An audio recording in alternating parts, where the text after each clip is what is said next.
Olá, pessoal, tudo bem? Estamos aqui mais uma vez para a nossa aula da disciplina Conteúdos e Didática da Matemática para as séries iniciais do ensino fundamental.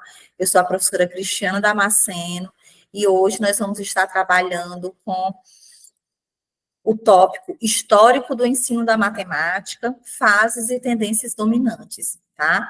Então, é importante que a gente possa estar lembrando que nós já tivemos o módulo 1 dessa disciplina, onde nós tratamos exclusivamente sobre a didática, nas suas concepções gerais, e mais precisamente sobre a função do professor de matemática.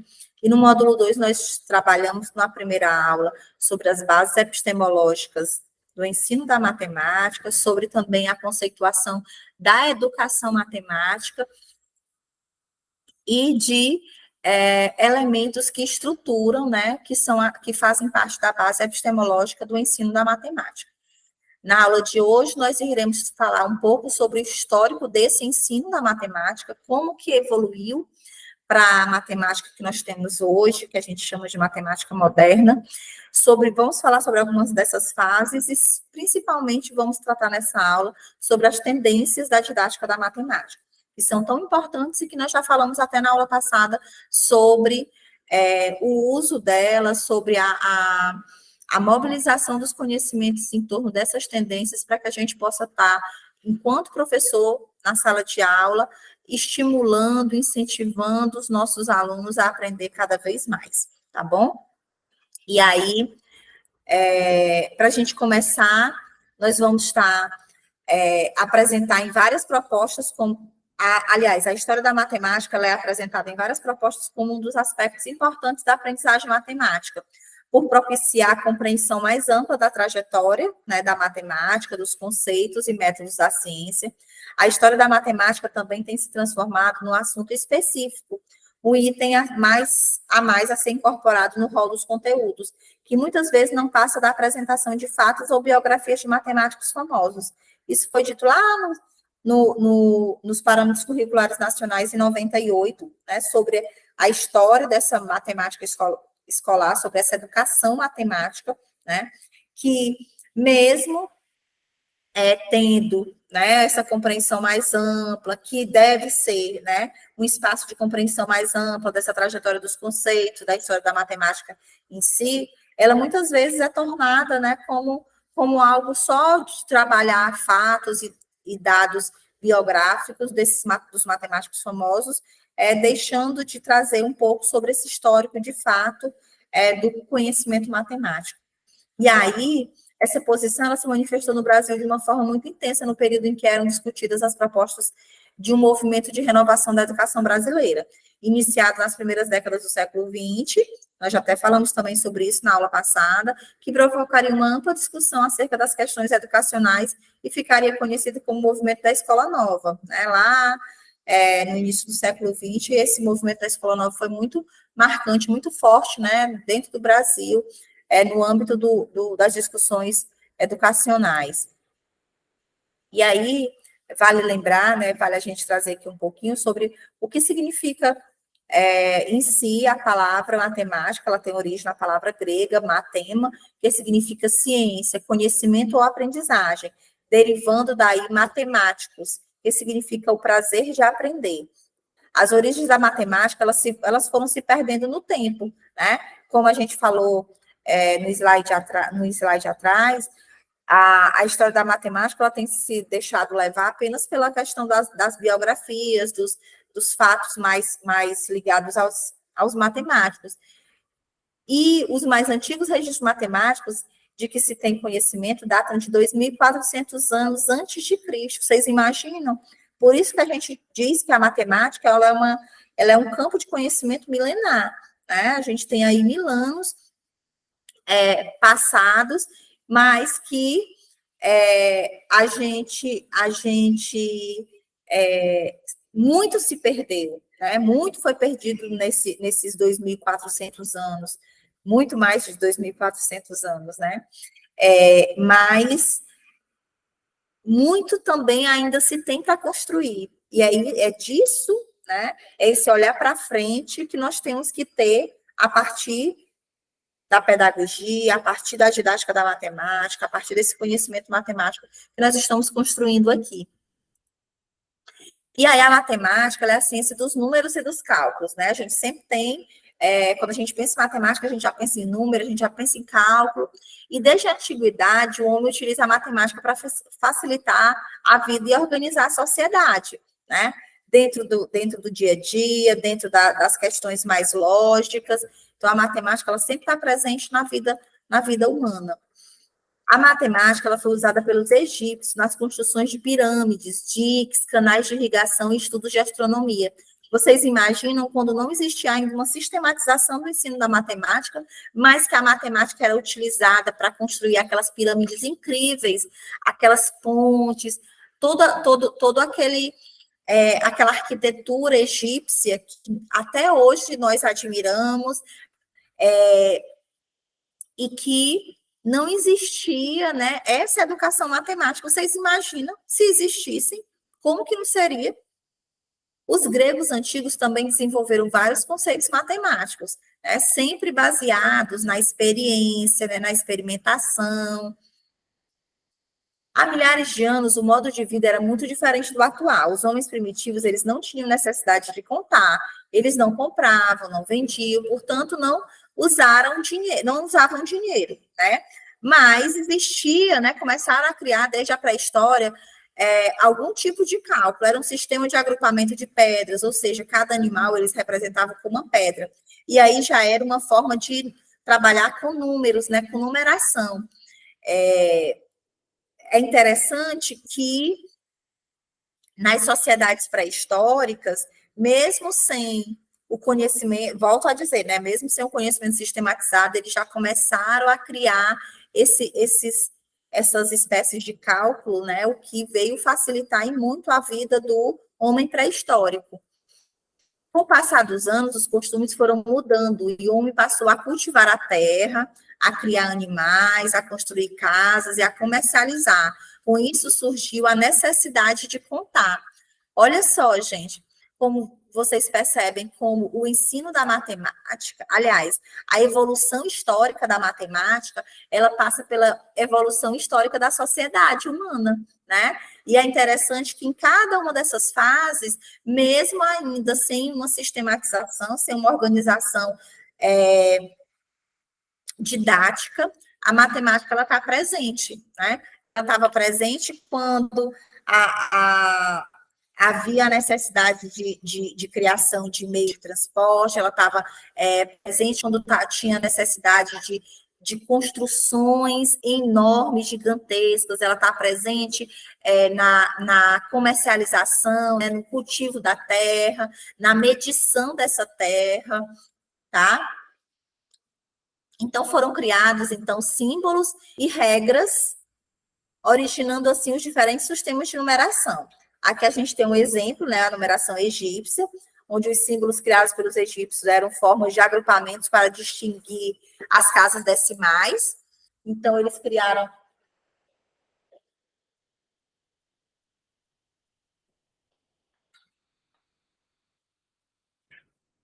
a sua simbologia própria, tá?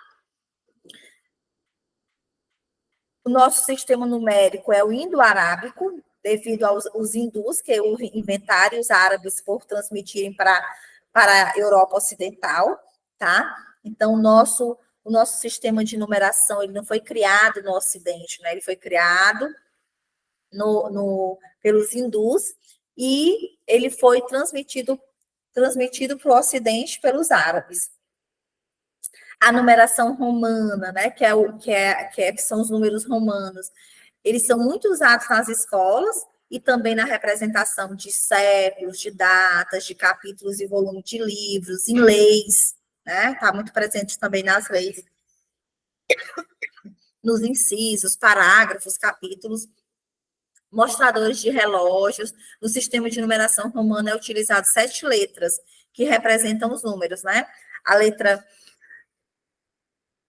I, que representa o 1, o 5, que é representado pelo V, o 10, que é representado pelo X, o L pelo 50, o C representa o 100, o D representa 500 e o M representa 1000. Aqui, né, os hindus conseguiram desenvolver um sistema de numeração que reunia as diferentes características dos antigos sistemas. Então, eles uniram vários símbolos, né, várias representações gráficas e transformaram no que a gente tem de número hoje, né, de registro de número hoje. A numeração arábica, ela é o mais utilizado nos dias de hoje, né? Para representar todos os números, emprega apenas 10 símbolos diferentes, os chamados algarismos árabes, que são os números de 0 a 9, né? Que são 10 números. E aí, quando a gente tem, né, o que a gente chama de números naturais, os números naturais, eles formam qualquer que seja um número infinito, né, a partir desses números naturais. E vamos falar um pouquinho sobre a importância da matemática para a sociedade. Nós estamos cercados por números, né, isso é fato. A qualquer lugar que você vá, aparecerá a necessidade de quantificação, em outras palavras, os números. Por que a matemática existe? Para que ela serve? Por que eu preciso estudar matemática? Nós já discutimos um pouquinho sobre isso, né? E é importante também que vocês, enquanto estudantes de pedagogia, vocês estejam refletindo. Vocês lembram dos questionamentos, das perguntinhas que eu deixei para vocês na aula passada? Para que vocês possam estar pensando a partir da literatura, a partir dos livros que vocês vão estar lendo nesse módulo, mas também nos módulos seguintes. Então, é importante que vocês também consigam responder esses questionamentos para vocês, tá bom? Por que a matemática existe? Para que ela serve? Por que eu preciso estudar matemática? Para que eu preciso ensinar matemática? Para que eu preciso saber sobre a didática da matemática? E aí, a gente tem aqui uma possível resposta, né? Achei muito legal essa charge, por isso eu trouxe para vocês. Vamos lá. Sabes? Acho que a matemática não é uma ciência, é uma religião. Uma religião? Pois estas equações são como os milagres. Ao somar dois números, por magia, eles tornam-se um novo número. Ninguém pode dizer como é. Acredita-se ou não. Este livro está cheio de coisas que se aceitam por fé. É uma religião. E nas escolas públicas também liga a um advogado. Enquanto ateu da matemática, eu deveria ser poupado a isso. É interessante, né? Então, a matemática ela está presente em todas as situações. Se olharmos ao nosso redor, podemos perceber sua presença nos contornos, nas formas dos objetos, na escola, em casa, no lazer e nas brincadeiras. E por que não pensar, né? Que nem o menininho, meu Deus, será que é uma religião? Porque ou sendo ou não sendo, eu tenho que acreditar, né? Ou eu acredito ou eu não acredito. Será que existem ateus da matemática? Eu acho que sim. Então, os números, gente, eles estão presentes no nosso dia a dia e tornam-se tão comuns que nem pensamos mais sobre eles, mas representam muito mais do que uma forma de se medir ou qualificar o que existe ao nosso redor. Aí é que a gente tem alguns exemplos, né, dos números presentes no nosso dia a dia. Ao acordar, a gente vê número, né? A gente olha no relógio, a gente olha, tem o celular na mão, é número mais número mais número. O sapato tem número, a roupa tem número, no posto de gasolina tem número, no supermercado tem número, na televisão tem números, então é importante que a gente possa se apropriar desse universo matemático de uma forma que a gente possa também facilitar essa apropriação do universo matemático por parte dos nossos alunos, tá? E aí a matemática, ela possui um conjunto de símbolos e sinais que servem para facilitar cálculos e expressões. Consiste também na ciência mais importante do mundo. Só com a ajuda da matemática foi possível construir o primeiro motor, o primeiro trem, o primeiro avião, as pirâmides egípcias, não é? A matemática e o número foram fundamentais para a invenção e para o desenvolvimento do computador e do telefone celular, por exemplo. E a matemática é uma das disciplinas mais importantes para o aluno, é absolutamente fundamental para o desenvolvimento mental do indivíduo. A matemática não é apenas a simples aritmética do dia a dia, mas sim o desenvolvimento do raciocínio.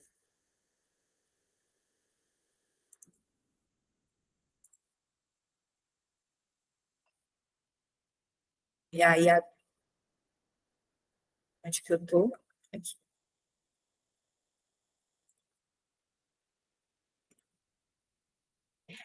Então, é na busca por mudanças no ensino da matemática que surgem práticas inovadoras, tá?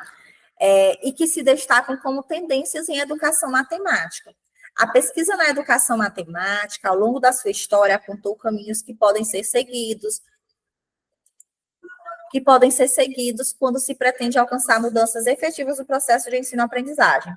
Esses caminhos passam a se consolidar como uma tendência, a partir do momento em que sua prática produz resultados positivos em sala de aula. E aí, essas tendências, elas foram se organizando ao longo do tempo, né? E, consequentemente, os estudiosos, teóricos da matemática, eles foram sistematizando suas práticas que foram se tornando tendência, tá? E aí, é importante a gente lembrar que, atualmente, o desenvolvimento de novas tecnologias tem ocorrido num ritmo bastante acelerado, né? Nós acabamos de dizer que a matemática, ela foi utilizada na construção de computadores, na construção dos aparelhos celulares. De uma forma geral, a matemática está presente em todas as tecnologias, as novas tecnologias que nós temos. Por exemplo, essa possibilidade de vocês estarem me assistindo agora, de casa, do trabalho, pelo celular. Isso é tecnologia, e essa tecnologia ela se utiliza do conhecimento matemático, né? E a sociedade atual, ela vive rodeada desses recursos tecnológicos. As escolas, em geral, continuam trabalhando de forma tradicional, infelizmente. Ao mesmo tempo que a gente tem um avanço das tecnologias, que a gente tem um universo rodeado por recursos tecnológicos, as escolas, em geral, elas trabalham de forma tradicional, utilizando métodos obsoletos, de modo que torna difícil despertar o interesse dos alunos, né? Que vivenciam essa sociedade tecnológica, que são nativos digitais. E aí, esse interesse deles pelos conteúdos programáticos desenvolvidos em sala de aula ficam dependendo da mediação do professor. Então, se o professor ele se utiliza de métodos tradicionais, provavelmente os alunos não vão ter interesse por essa aula, não vão ter interesse por esse conhecimento. Em especial, quando a gente fala de matemática, é comum encontrar professores que não relacionam os conteúdos programáticos com a realidade vivenciada pelos alunos, fazendo com que eles se desinteressem por essas aulas, não é? Em geral, isso ocorre porque, durante a formação desses professores, os mesmos não aprenderam como estabelecer tal relação.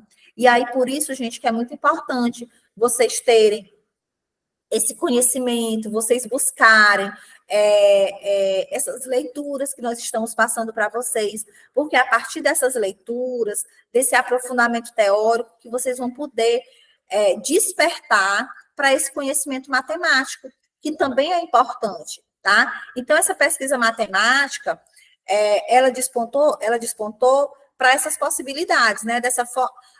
Porque se observa uma necessidade de mudança, né, nesse processo formativo dos professores, para que a gente saia de uma pedagogia extremamente tradicional, para que a gente saia de métodos extremamente tradicionais, para métodos que possam, assim como Jean Piaget nos disse, que era importante que o professor ele incentive, ele seja inspiração para o aluno ter desejo por aprender.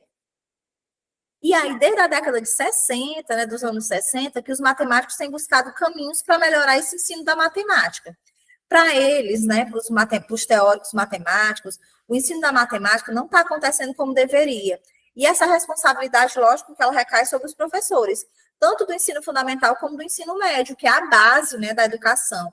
Contudo, esses professores também não vêm sendo preparados como deveriam ser. Em consequência disso, fazem com que a aprendizagem da matemática também ela não aconteça como deveria ser na escola, né? É como se fosse um efeito dominó.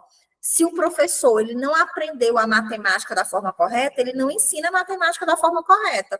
Então, se ele não aprofundou as suas leituras para o despertar do conhecimento matemático, ele também não vai ser capaz de incentivar os seus alunos a despertar o conhecimento matemático.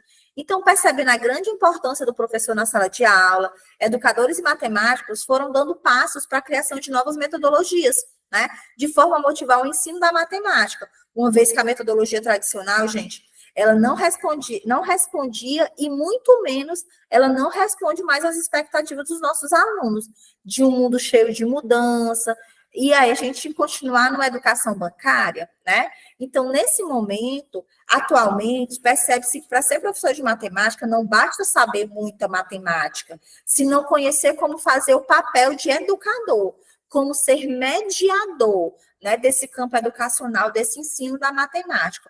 Por isso é muito importante essa disciplina para vocês, dentro do caminho desse processo, né, da construção de ser pedagogo. O ensino da matemática, na forma tradicional, ele vem passando por modificações, né, na busca do que é melhor para os alunos e para os profissionais da educação, tá? De forma que a linha tradicional não se apresenta como a melhor aceitação pelos alunos da sociedade atual, mesmo sendo a mais cômoda e a mais segura para aquele que assume o papel de ser professor, né? É muito mais fácil eu me considerar detentora do saber, é muito mais fácil eu querer que todos os meus alunos fiquem caladinhos, é muito mais fácil eu chegar com as expressões matemáticas prontas e colocar ali de uma forma teórica, sem experimento, sem questionamento, sem resolução de problemas, né? Então, pode-se observar que existe uma preocupação positiva, né? E aí, o caminho é essa disciplina didática da matemática no processo formativo de vocês, né, que vai facilitar, que vai despertar em vocês, tomara Deus, né? Vai despertar em vocês o interesse por esse conhecimento matemático, pelo conhecimento dessa didática da matemática, tá? E aí é onde eu apresento para vocês, a gente vai começar a falar, né, mais propriamente, de forma específica, sobre essas tendências da matemática, tá? Tendências da educação matemática. E que tendências são essas, Cristiana?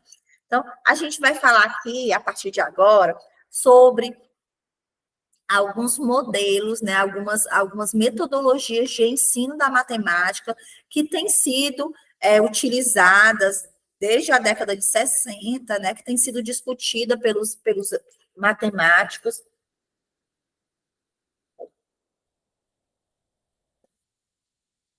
E que tem aparecido para reverberar, para introduzir uma nova matemática, uma matemática renovada, uma matemática que seja capaz de fazer com que o aluno de fato aprenda, com que o aluno de fato vivencie essas experiências matemáticas. Então, a gente tem aqui pelo menos 6 tendências, né, que a gente vai estar apresentando para vocês hoje. A gente encontra outras tendências, mas essas são as principais, tá, do ensino da matemática, e eu vou trazer para vocês aqui um pouquinho sobre cada uma delas.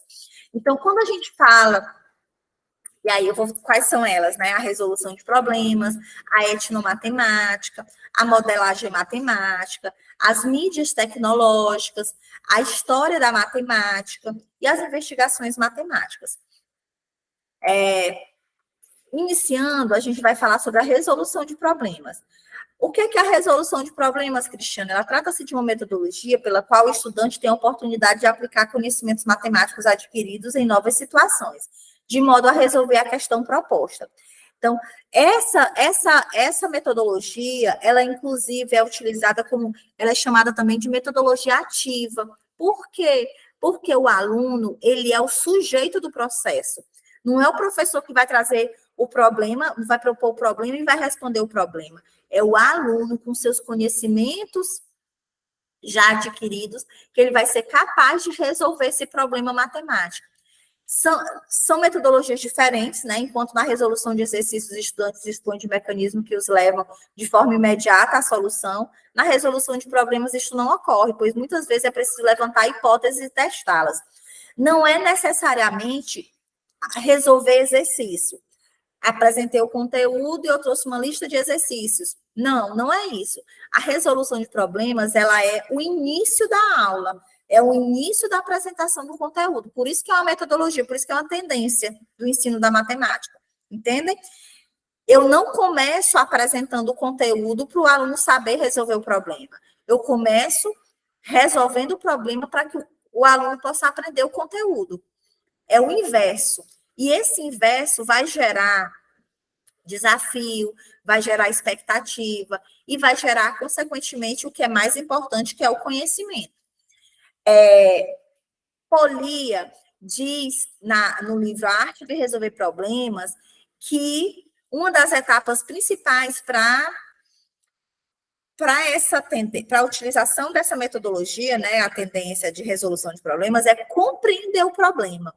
Aí, destacar informações, dados importantes do problema para a sua resolução, elaborar um plano de resolução, executar esse plano, conferir resultados, estabelecer novas estratégias, se necessário, até chegar a uma solução aceitável.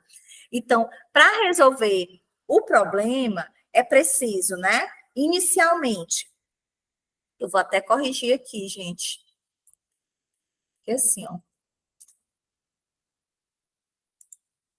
de compreender o problema, né? E aí aqui está no campo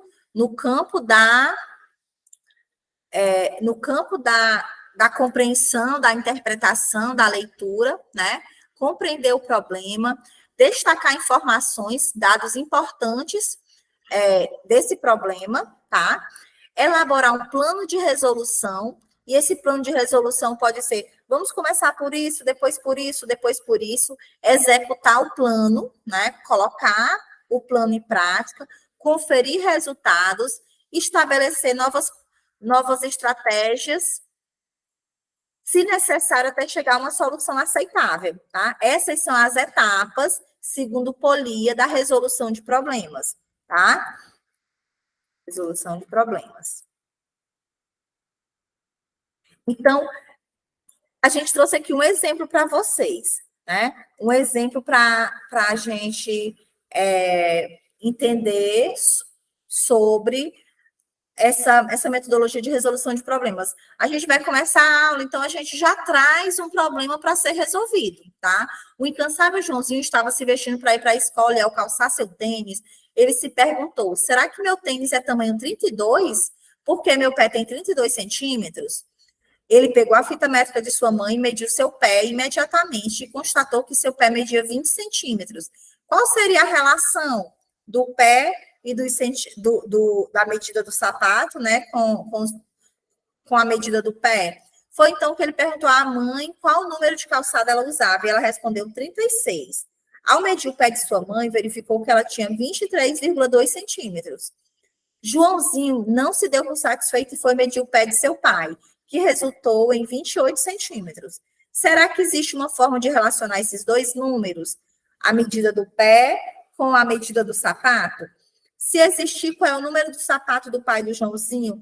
Então, a professora ou o professor vai trazer esse problema, vai fazer com que os alunos compreendam o problema, né? E aí a gente vai para essas etapas. Vai destacar as informações importantes, né? Os dados importantes do problema. Quais são os dados importantes? São os centímetros do pé, né? É o tamanho, né, do sapato. Vão elaborar um plano de resolução e vai executar esse plano para conferir os resultados.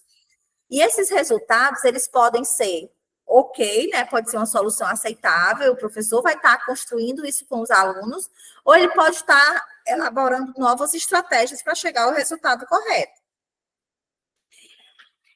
E aí, a gente tem, né, rapidamente nós já passamos, a gente tem uma outra tendência que é a etnomatemática, tá? A etnomatemática, gente, ela é uma ciência que está sendo muito difundida, né? E aí a gente vai falar sobre ela agora, porque é a segunda no tópico das tendências do ensino da matemática, certo?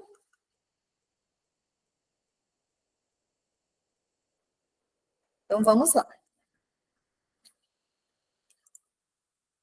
A etnomatemática é um programa, né? É uma metodologia onde a matemática ela é produzida pelas diversas culturas, ela enfatiza a matemática produzida pelas diversas culturas. ela leva em consideração que não existe um único, mas vários e distintos conhecimentos, e nenhum é menos importante que o outro. Então, a etnomatemática ela é uma metodologia que ela se vale muito das culturas, né? Das relações étnico-culturais, das relações histórico-culturais, socioculturais, e ela considera o aspecto cognitivo, ela considera o aspecto cognitivo, revela-se que o aluno é capaz de reunir situações novas com experiências anteriores, adaptando essas a novas circunstâncias e ampliando seus fazeres e saberes. Essa questão, ela está ligada muito ao saber fazer de um povo, de uma cultura, de uma comunidade, ligada, a etnomatemática está muito ligada também às questões de cultura, né? As questões vivenciadas numa determinada comunidade. Então, tanto as teorias e práticas são baseadas na elaboração de conhecimento e decisões de comportamentos, a partir das representações da realidade. Hoje, é muito importante criar aparelhos automatizados e modelos que, ao mesmo tempo, executem funções próximas, né, desempenhadas pelos humanos. Sem dúvida, as calculadoras e os computadores têm se mostrado eficientes no tratamento quantitativo, mas o maior desafio é o pensamento qualitativo, né, no que diz respeito à emoção e valores. E essa questão da etnomatemática, ela está relacionada com a etno, né, é comunidade, é pessoas, é ser humano, e as técnicas matemáticas em si. Então, a cultura, que é um conjunto de comportamentos compatibilizados, inclui os valores, né, de uma mesma cultura. E esses indivíduos, eles trazem também conhecimentos matemáticos, tá? Então, a etnomatemática, ela tem suas características específicas dentro de uma determinada cultura. Ela valoriza a matemática dos diferentes grupos socioculturais e propõe uma maior valorização dos conceitos matemáticos informais construídos pelos educandos por meio de suas experiências fora do contexto escolar. Aí, por exemplo, a gente sabe que em algumas comunidades, algumas pessoas idosas, pessoas bem mais velhas, eles costumam olhar para o tempo, olhar para o sol e acertar a hora, né? Aquele conhecimento do senso comum, aquele conhecimento de mundo que aquele idoso tem, ele é considerado verdade na etnomatemática, né? Ele é levado em consideração como experiência de matemática, de conceito matemático informal, dentro da etnomatemática. A gente trouxe aqui um exemplo para vocês.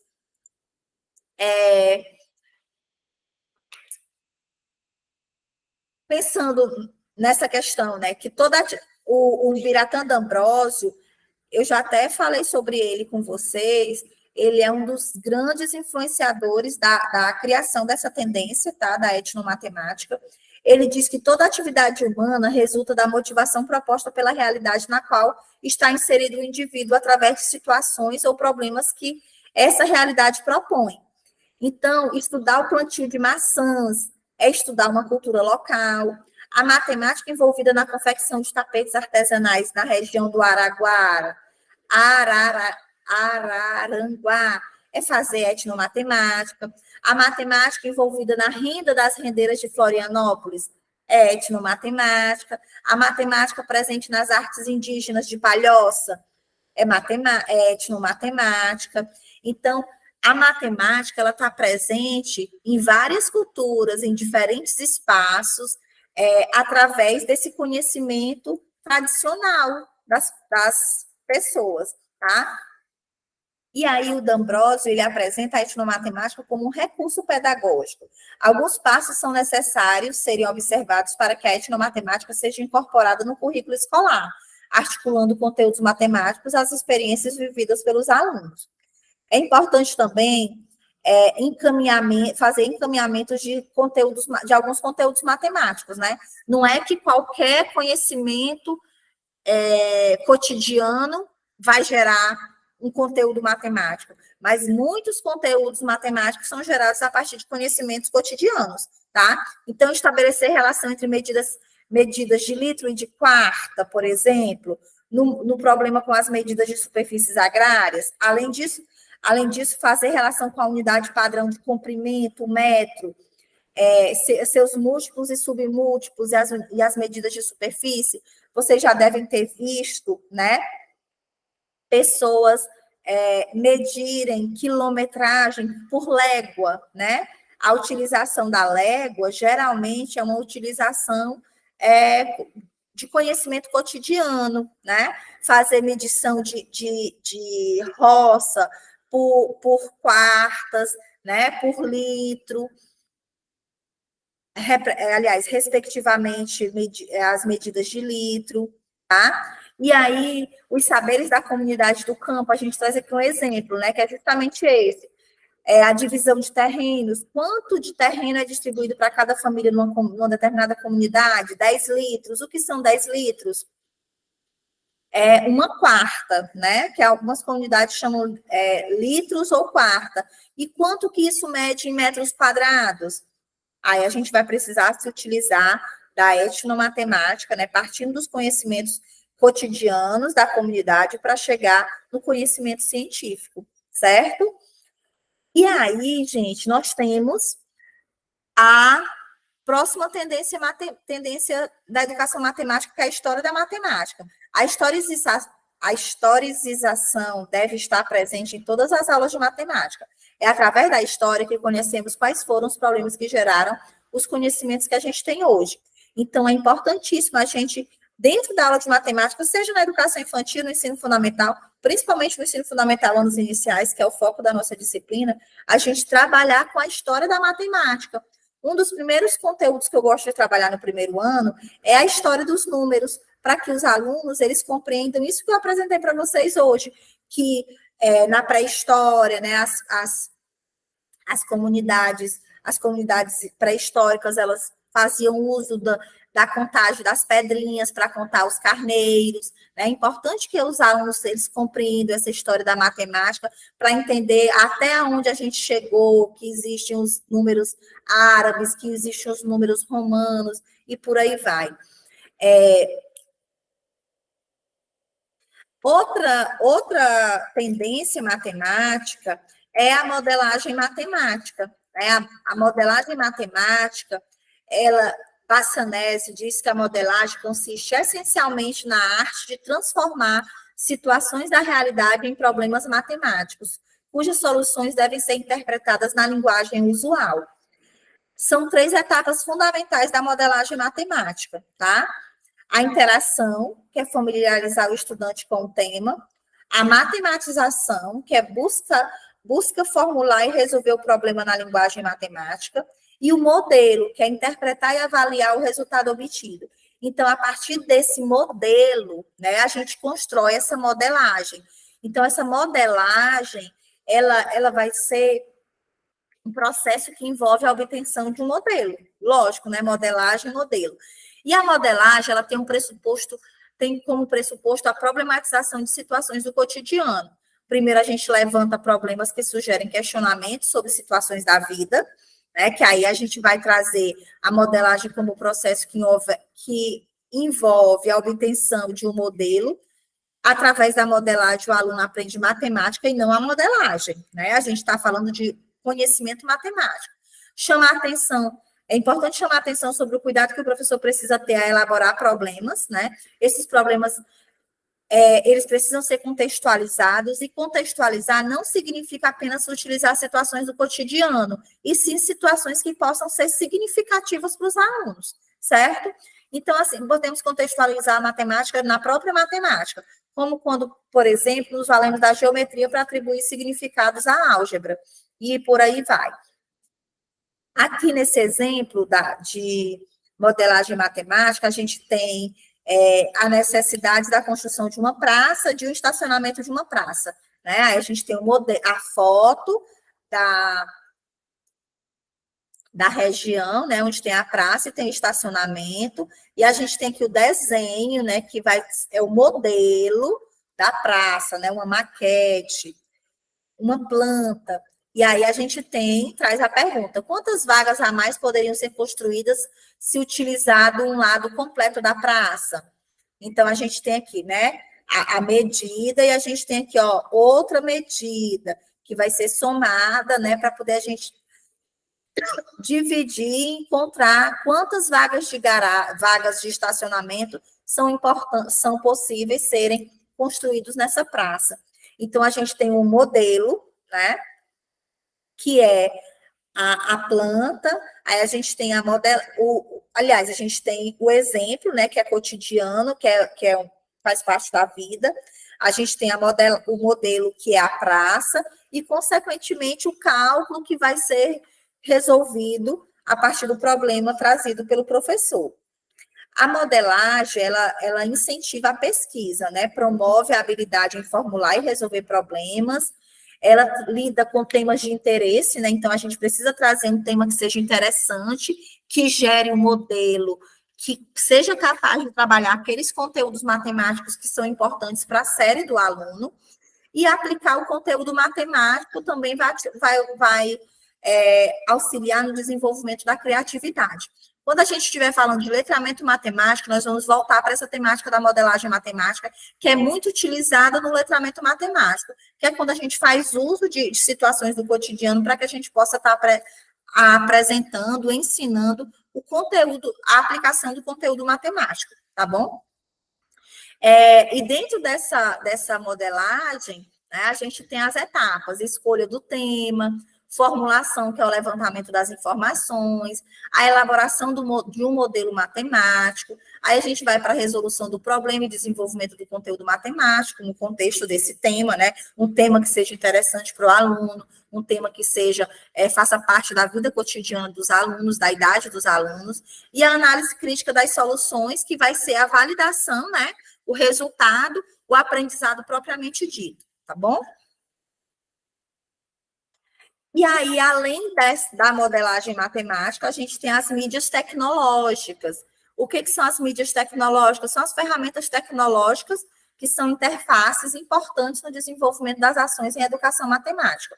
Como nós já falamos também nessa aula, nós vivemos um mundo tecnológico, né, onde os nossos alunos, sejam crianças, sejam adultos, eles fazem uso da tecnologia diariamente nas suas casas, seja utilizando o celular, seja utilizando a televisão, seja utilizando a geladeira.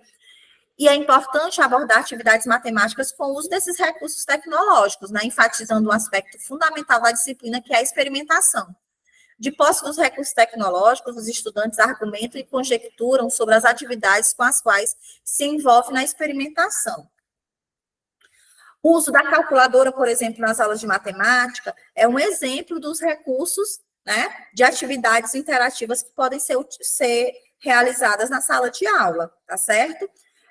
Outros recursos computacionais, como softwares, aplicativos, jogos no celular, aplicativos no computador, sistemas de programação, trabalhos feitos no Excel, em smartphones, né, utilizando os smartphones na sala de aula para aula de geometria espacial, por exemplo. A gente tem alguns recursos em sites, né, sites voltados especificamente para a área da matemática. Inclusive, eu vou deixar alguns links para vocês aqui nesse módulo, para que vocês possam estar acessando, tá certo? Jogos didáticos também, que estão envolvidos, né, nesse mundo tecnológico, nesses recursos, nessas mídias tecnológicas, trabalha muito mais que o conteúdo, né, trabalhando raciocínio lógico, cooperação, regras, competitividade, a competência de saber esperar, de saber perder. Então, esses recursos tecnológicos, eles vão nos ajudar muito mais do que com o conteúdo em si, mas trabalhando também as habilidades e as competências que o aluno precisa desenvolver na sala de aula. Aqui é um exemplo, né, de jogos também que a gente pode estar transpondo do computador, né, transpondo de um jogo de trilha para a sala de aula.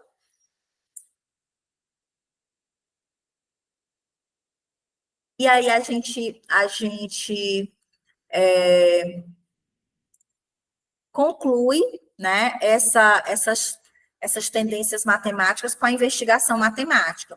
A investigação matemática, ela é um problema em aberto, e por isso as coisas acontecem de forma diferente do que na resolução de problemas e na resolução de exercícios. O objetivo a ser investigado não é explicitado pelo professor, porém o método de investigação deverá ser indicado através, por exemplo, de uma introdução oral, de maneira que o aluno compreenda o significado de investigar. Então, a investigação matemática, ela está muito no campo teórico, porém, os elementos da resolução dessa investigação, eles não são apresentados inicialmente. O professor, ele vai fazer com que o aluno investigue, encontre o percurso de se chegar ao resultado. Então, assim, uma mesma situação apresentada poderá ter objetos de investigação distintos por diferentes grupos de alunos. E mais, se os grupos partirem de pontos de investigação diferentes, com certeza obterão também resultados diferentes. Aqui a gente tem um contraponto, né? Resolução de problema versus investigação matemática. Na resolução de problemas, as questões estão formuladas a partir de enquanto nas investigações, esse será o primeiro passo a desenvolver. Então, ao passo que na tendência da resolução de problemas, as questões elas já estão formuladas, na investigação a gente vai ter que construir essas questões. Então, no problema, procura-se atingir um ponto não imediatamente acessível, ao passo que, na investigação, o objetivo é a própria exploração, né? A própria construção de questões, de questionamentos que vão gerar o aprendizado. Então, sempre que possível, o ideal é promover a articulação entre as duas, tanto a resolução de problemas como a investigação matemática. Nenhuma das tendências apresentadas esgota todas as possibilidades, tá, gente? Para realizar com eficácia o complexo processo de ensinar e aprender matemática. Sempre que possível, o ideal é promover a articulação entre elas. As abordagens dos conteúdos podem transitar por todas essas tendências.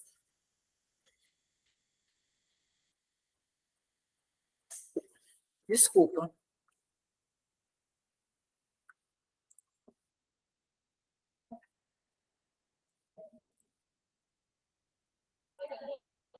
E que tendências são essas? Né? Só para a gente poder lembrar, relembrar, tá?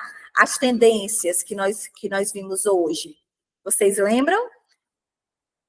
Nós vimos a tendência resolução de problemas, a tendência etnomatemática, a tendência modelagem matemática, a tendência mídias tecnológicas, a tendência história da matemática, e a última tendência que nós vimos hoje foi as investigações matemáticas, né, que partem desse conhecimento matemático, que vai gerar